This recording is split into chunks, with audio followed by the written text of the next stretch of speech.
I nderuar president Erdogan, ju besoni në një Zot, me muslimanët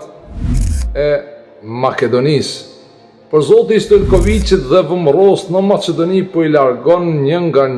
nga pozicionet udhëheqëse të gjithë muslimanët e kombit të Sultan Mahmutit. Ata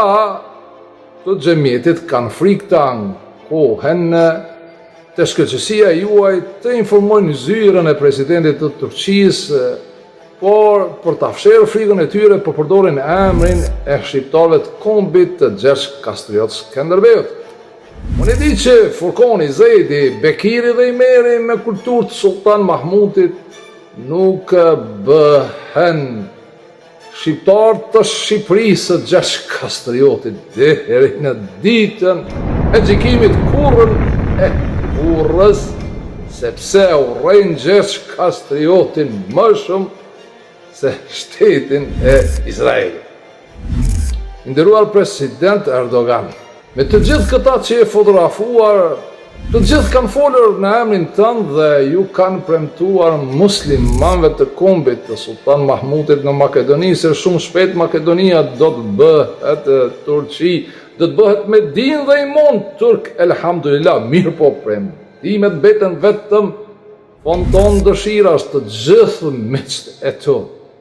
që të kanë keqpërdorur emrin siç e keqpërdorin emrin e Zotit të vërtet, Ilahi, që ata e quajnë Allah, po dalin se kanë punuar për Stojkovicin, për Vučićin, Serbinë, Greqinë dhe Rusinë në dëm të interesave të Republikës së Turqisë në Makedoni.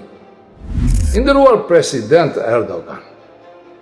unë e di se ti e presidenti i Republikës Turqisë dhe nuk je sultani perandorisë e cila ka vdekur dhe takinin ja ka kënduar Mustafa Kemal Atatürku.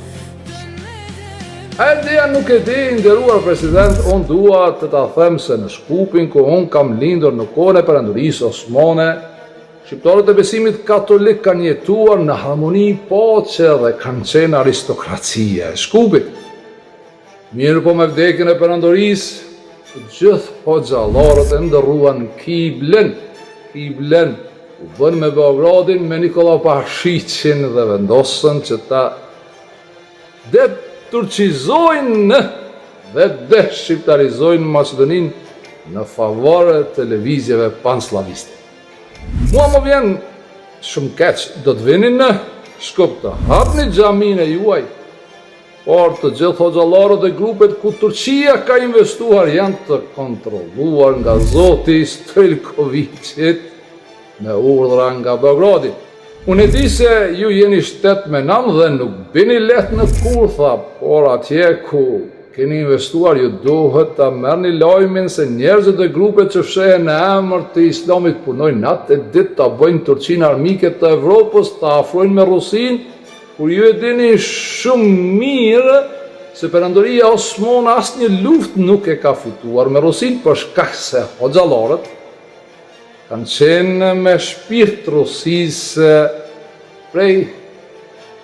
indoktrinimit dhe programimit të shkollave të Bagdadit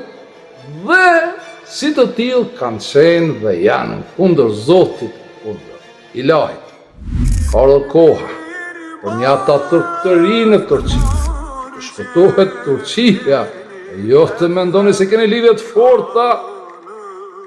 këtu me në përkat e xhamietit të Nikola Pashiqit në Makedoni. Faleminderit prej përpara nëse këtë mesazh ta përcjell zyra e presidentit se çka mendon një pasardhës I kombit të Gjergj Kastriot Skënderbeut nga Shkupi.